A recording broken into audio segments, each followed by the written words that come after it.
मंत्री उमा भारती प्रदेश में लंबे समय से शराबबंदी की मांग कर रही हैं। इसी मुद्दे पर वो कई बार अपनी ही सरकार की आलोचना तक कर चुके हैं। हालांकि सीएम शिवराज से मुलाकात के बाद वो कुछ नर्म हो गई थी, लेकिन अब एक बार फिर से उन्होंने शराब को रोक लगाने के लिए सरकार को अल्टीमेटम दे दिया है। उमा भारती ने ट्वीट भी किया था और इससे पहले भी तमाम ट्वीट वो कर चुकी हैं और एक बार फिर से उन्होंने ये ट्वीट किया है, जहां उन्होंने लिखा है कि 17 जनवरी के बाद वो इस मुद्दे पर सरकार से आर पार की लड़ाई लड़ेंगी। इस मसले को लेकर उमा भारती ने पहले भी कई ट्वीट किए हैं और इस बार उन्होंने एक और ये ट्वीट किया है। तो लगातार ट्वीट करती रही हैं उमा भारती और उसी दौरान अब अल्टीमेटम उन्होंने सरकार को दे दिया है, चूंकि लगातार उनकी मांगे हैं कि शराबबंदी जो है वो प्रदेश में की जाए। जितेंद्र, शराबबंदी को लेकर इससे पहले भी अल्टीमेटम दे चुकी हैं और यहां पर लेकिन मुख्यमंत्री शिवराज सिंह चौहान से जब पहले उनकी मुलाकात हुई थी तो उन्होंने कहा था, चूंकि जो बयान उनका सामने आया था उसमें उन्होंने कहा था कि ठीक है, सरकार उनकी बातों को मान रही है और कहीं ना कहीं अभियान जो है वो चलाएंगी जिसमें उनका समर्थन होगा। लेकिन अब एक बार फिर से उन्होंने अल्टीमेटम दे दिया है सरकार को। बिल्कुल, देखिए उमा भारती हमेशा से ही शराब के मुद्दे को लेकर अपनी ही सरकार को घेरती हुई आई हैं और लगातार मध्य प्रदेश में शराबबंदी को लेकर वो मुहिम चलाती आई हैं। इससे पहले भी हमने देखा था कि किस प्रकार से पूर्व मुख्यमंत्री हैं उमा भारती और उनके द्वारा लगातार जो बयान थे वो निकल कर आए थे, जिस प्रकार से उन्होंने शराबबंदी को लेकर पूरे मध्य प्रदेश में एक माहौल बनाने की बात कही थी। कई बार हमने उनके वीडियोज देखे कि वो शराब की दुकान पर पहुंची, उन्होंने पत्थर उठाया और दुकान के अंदर पत्थर फेंककर बोतलें तोड़ी शराब की। कई जगहों पर वो चौपाल लगाकर बैठ गई और शराब की दुकान को बंद करवाया। इसके साथ ही लोगों की समस्या सुनी। तो एक बार फिर से उमा भारती ने आज एक साथ 6 से 8 जो ट्वीट हैं वो लगातार किया और उस ट्वीट के माध्यम से मध्य प्रदेश में सख्ती के साथ शराबबंदी को लेकर जो उमा भारती का अभियान है वो शुरू होने जा रहा है। उमा भारती का ऐसा कहना है। तो उमा भारती समय समय पर हम देखते हैं कि शराबबंदी को लेकर बातें काफी ज्यादा करती हैं, लेकिन देखिए इसके पीछे की अगर हम बात देखें तो उमा भारती जब भी शराबबंदी को लेकर बात करती है उसके तुरंत बाद कुछ महीनों के लिए वो शांत हो जाती हैं। फिर यही अभी मैं पूछने भी वाली थी जितेंद्र की सबसे पहले तो उनका रुख जो रहता है, जो रवैया रहता है वो काफी कड़ा रहता है। सरकार को अल्टीमेटम दे दिया जाता है, लेकिन कुछ महीनों तक, कुछ समय तक के लिए वो शांत हो जाती हैं, फिर एकदम से सरकार को अल्टीमेटम दे दिया जाता है। तो ऐसे में बार बार सरकार को अल्टीमेटम देना, क्या लगता है कि वाकई में उनका ये अभियान जो है शराबबंदी को लेकर वो सफल हो पाएगा?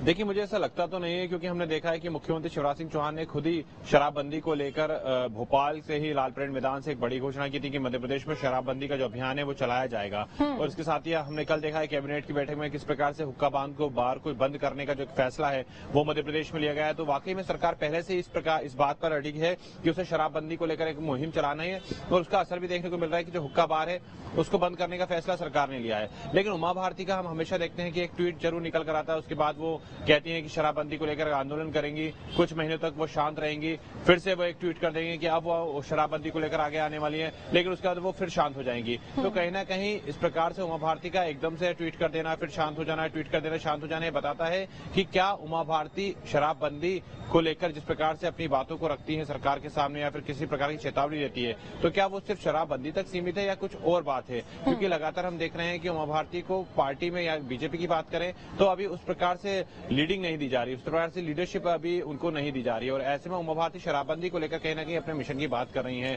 पूर्व में भी हमने देखा कि पिछले 1 साल से उमा भारती ने शराबबंदी को लेकर कई बार मुहिम चलाने की बात कही, लेकिन उमा भारती उस मुहिम को शुरू तो नहीं कर पाई, लेकिन सरकार ने उस मुहिम को जरूर शुरू कर दिया। उसके बाद अब कैबिनेट में ये जो हुक्का बार है इसको बंद करने की जो चर्चा है वो शुरू हो गई है। तो ऐसे में उमा भारती को अपना स्टैंड एक बार क्लियर करना जरूरी है कि अगर वो शराबबंदी करना चाहती है, कोई अभियान चलाना चाहती है, तो उन्हें खुलकर सामने आना पड़ेगा, सड़क पर उतरना पड़ेगा और जिस प्रकार से उन्होंने सोचा है उस प्रकार से उनको शराबबंदी के लिए आंदोलन चलाना पड़ेगा। बिल्कुल, लेकिन सवाल जितेंद्र ये भी है कि ट्वीट के माध्यम से वो एक्टिव होती हुई नजर आती हैं, फिर उसके बाद सरकार को अल्टीमेटम दिया जाता है, मुख्यमंत्री शिवराज सिंह चौहान से मुलाकात होती है और मुलाकात होने के बाद ही उनके जो तेवर हैं वो ठंडे हो जाते हैं। ऐसे में सवाल ये भी उठ रहा है कि क्या सरकार से मिलने के बाद उनकी जो बयान है या फिर उनके जो तेवर हैं वो कम हो रहे हैं?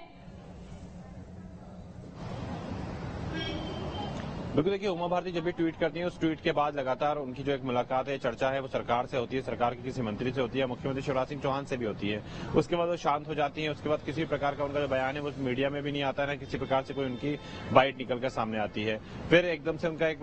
ट्वीट निकल कर आता है जिसमें वो फिर से शराबबंदी को लेकर एक्टिव हो जाती हैं, लेकिन फिर अगले ही पल में वो एक बार फिर शांत हो जाती हैं। तो कहीं न कहीं तमाम जो चीजें बताती हैं कि जहां एक और उमा भारती शराबबंदी को लेकर एक अभियान चलाने की बात करती है, दूसरी बात जैसे वो सरकार से मिलती हैं और उस दौरान उनका जो ये अभियान है वो शांत हो जाता है, तो ये कहीं ना कहीं अपने आप में सोचने वाला एक भी बात है, विषय है कि अगर आप अभियान चलाना चाहते हैं तो एक अभियान की जो शुरुआत होती है वो काफी अच्छे से होती है, और ऐसे में अगर आप अभियान की शुरुआत अच्छे से करना चाहते हैं तो आपको अभियान उस प्रकार से चलाना पड़ेगा जिस प्रकार से अभियानों को चलाया जाता है। हमने देखा है कि लगातार मध्य प्रदेश में अलग अलग जो अभियान थे वो चलाए गए। अभी वृक्षारोपण अभियान चलाया जा रहा है मुख्यमंत्री शिवराज सिंह चौहान की तरफ से, तो हम देखते हैं कि मुख्यमंत्री शिवराज सिंह चौहान किस प्रकार से रोजाना सुबह के समय जो वृक्षारोपण है वो करते हैं। तो अगर आपको अभियान चलाना है तो एक अभियान को अभियान के तौर पर चलाना पड़ेगा। बिल्कुल, लेकिन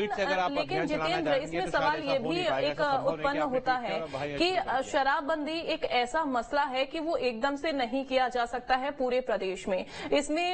यहाँ पर नेताओं की जो भागीदारी भी होना बहुत ज्यादा जरूरी है और साथ ही साथ यहाँ पर जनता की भी भागीदारी बहुत ज्यादा जरूरी है। ऐसे में जागरूकता अभियान यहाँ पर चलाया जाना भी एक बहुत ज्यादा मसला बड़ा हो जाता है, क्योंकि वो उमा भारती कर नहीं पा रही हैं, उतना एक्टिव हो नहीं पा रही हैं। तो ऐसे में कैसे यहाँ पर ये सारी चीजें होंगी?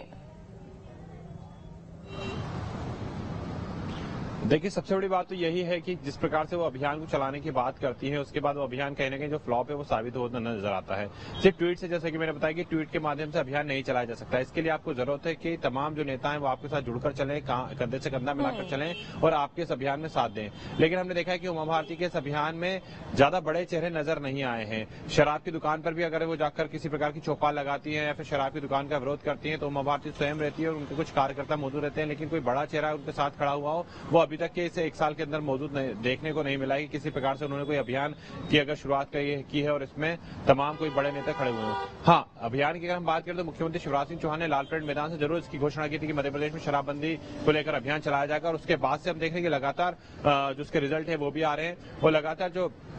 जनप्रतिनिधि है वो पूरे प्रदेश में इस प्रकार का अभियान चला रहे हैं। लेकिन सिर्फ उमा भारती अगर अपना अभियान इस प्रकार से चलाती है और ये कह रही है कि वो शराबबंदी को लेकर एक अभियान चला रही है तो वो उतना सक्सेस होता हुआ नजर नहीं आ रहा है। क्योंकि देखिए, और अगर सक्सेस होता है तो ऐसे में उनको जनता का भी बहुत ज्यादा सपोर्ट लेने की जरूरत है और साथ ही सरकार का भी सपोर्ट लेने की जरूरत है, जिसकी वजह से यहाँ पर उनका ये जो अभियान है जो वो चलाना चाह रही है वो शायद सफल हो पाएगा। बहुत शुक्रिया जितेंद्र आपका।